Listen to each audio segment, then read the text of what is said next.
Suppression of new technology would be an obvious plague on the idea and strength of a free market system. Yet, it still seems to happen right in front of our eyes.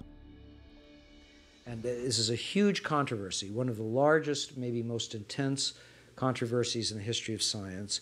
There's nothing worse, I've found, than suggesting to academic physicists in particular, and academics in general, that they are not only wrong, but disastrously wrong, catastrophically wrong.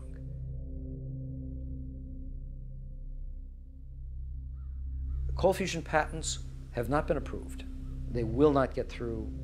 American citizens are being denied their constitutional rights. I inadvertently was looking through some piles of paper that had been given to me in a casual manner by all these hot fusion physicists as they were trying to do their calorimetric repeat of the Pons-Fleischmann experiment. And I was stunned. I couldn't believe what I was seeing. It looked like monkey business to me at the time, and it has turned out to be exactly that. It was represented as a negative result when it was positive. And that data is scientific fraud, as far as I'm concerned. It's been referred to legal authorities in the government. I asked for a review at MIT, got nowhere. If this type of manipulation had occurred in any legitimate research area, such as cancer research, AIDS research, global warming research, anything that's accepted as reasonable to be researching, the people would lose their jobs, they wouldn't be in science. And yet, these people today, their data is used today, to year 2000, and all before, to reject patents.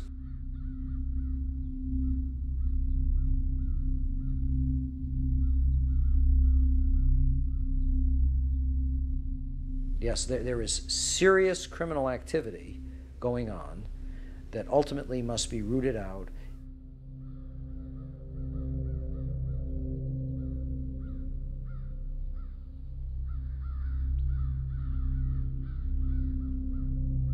It became very clear to me that, you kind of had a tiger by the tail here, and that this was serious. For a moment, Dr. Greer considered shutting everything down. He had been threatened and swindled far too many times.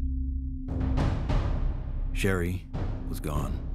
He had no office, no staff, no money. Back in 1998, I was given information by a friend that Dr. Greer was having a conference. Literally the month that Sherry Adamek passed away, within 30 days, I have this scheduled event. So I went to the conference and learned some things and listened.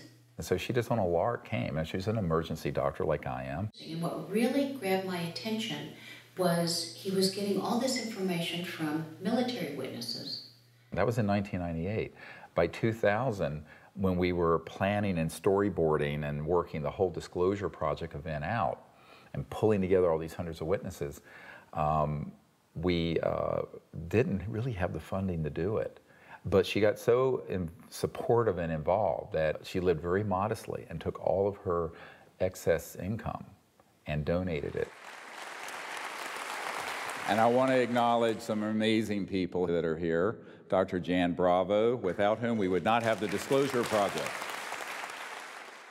But it's not just the funding she's provided, it's the moral support and the encouragement and the friendship. And so she's just become a very key person. And, it's sort of metaphysical and odd that literally the month that Sherry Adamek passed away, within 30 days, I have this scheduled event. Not alone anymore. With the support of a loyal team, Dr. Greer grew his witness list from a couple dozen to over 200. And see that little dot right there? That dot don't belong there.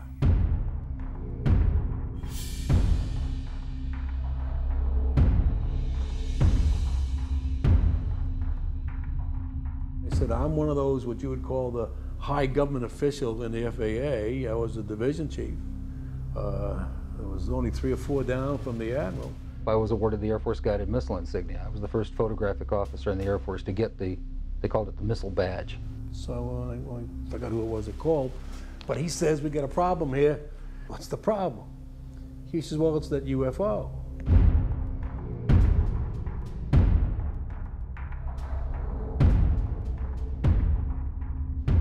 We weren't launching real nuclear weapons, we were launching dummy warheads. They were the exact size, shape, and dimension and weight. And we were looking down southwest, and the missile popped up through the fog. It was just beautiful. And I hollered, "There it is." And our guys on our M45 tracking mount with 180-inch lenses on it got it. We sent the film back down to Vandenberg. The Japanese airline 747 was coming from the northwest, going across the Alaskan territory. He called and asked the controller if the controller had any traffic at his altitude.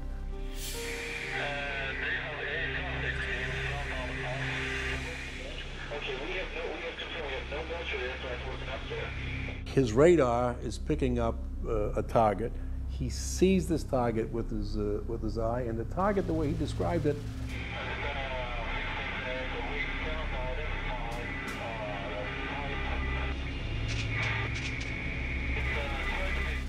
a huge ball with lights running around it, and I think he said it was like 4 times as big as a 747.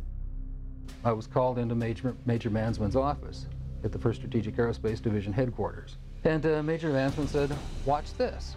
There was the launch from a day or two before it at Big Sur.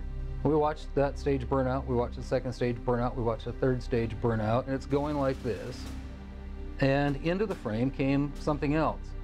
It flew into the frame like this, and it shot a beam of light at the warhead, fires another beam of light, goes around like this, we're going like this, fires another beam of light, goes down like this, fires another beam of light, and then flies out the way it came in. And the warhead tumbles out of space. They brought in 3 people from the FBI, 3 people from the CIA, and 3 people from Reagan's scientific study team, and I don't know who the rest of the people were. When they got done, they actually swore all these other guys into that this never took place. Who said that? Who was saying? This was one of the guys from the CIA. Now I saw that. I don't give a goddamn what anybody else says about it. I saw that on film. Phil Klass can kiss my ass. He wasn't there, I was. He said this is the first time they ever had 30 minutes of radar data on a UFO. He said, "You are never to speak of this again. As far as you're concerned, this never happened." So I said, "Yes, sir," and walked out, and that was the last I talked about it for 18 years.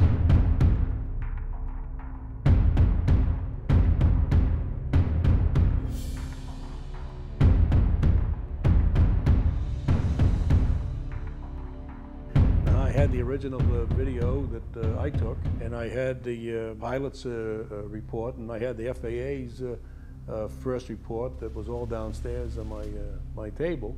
They didn't ask for that, so I didn't give it to them. There are things that I know about that I did in the service that I won't talk about to you now because they're top secret, and I could get my ass in trouble for talking about them. If you parse what Major Mansman said, he said, "You are to say this never happened." Well, that's not classifying it top secret, is it?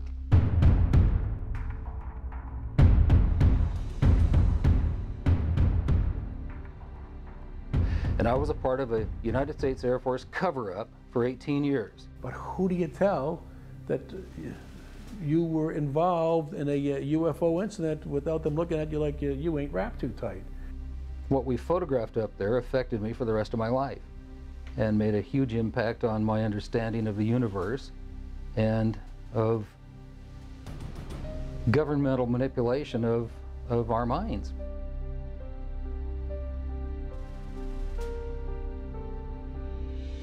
Now, with the witnesses on his side, Dr. Greer had the firepower to attack Washington again. We are not alone. That's the message a group of pilots, scientists, and former government officials want Congress to hear. 21 members of that group already have testified in Washington for what's known as the Disclosure Project. And we had all volunteers who organized that whole event. And there was no paid staff. So when people look at that whole period, we didn't have an office, a secretary, and 1 paid staff person, but we did it.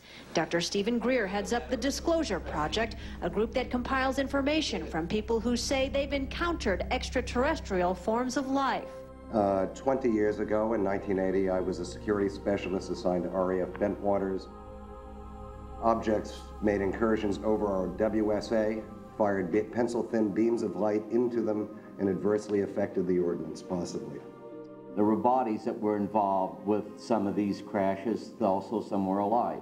What do members plan to do with their information?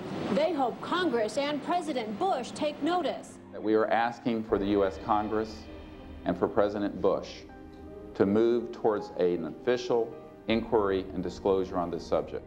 Those that don't want to believe you will never believe you anyway, so it doesn't matter. It doesn't change the truth. A spokesperson for the Senate Science, Technology, and Space Committee says no congressional hearings are planned right now. Elaine Quijano, CNN Headline News, Washington. I stand before you today in my almighty God, and I tell you this. If Congress calls me in and says, will you testify in detail what you know, I stand here today prepared and ready to do just that. Governments must never lie to the people. Thank you.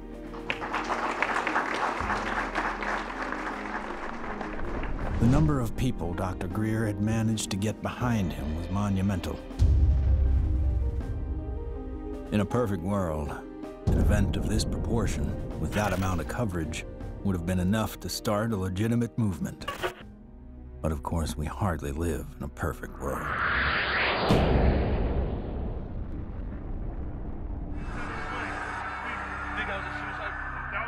Yeah, don't say it. It's on, you know it, right? I don't know, guy. Everything's fucked up. 9/11 became the mother of all news stories and completely changed the game for everyone. Fear, panic, and strife were imprinted in the public consciousness. To what end? Not to go after Al-Qaeda, but rather to invade the sovereign nation of Iraq. Given such a drastically overt misstep on the part of a U.S. government led by an oil family, the question on some people's minds is whether or not this disaster was exploited, or worse, engineered. The Gulf of Tonkin in the Vietnam War, Chiang Kai-shek in the Korean War.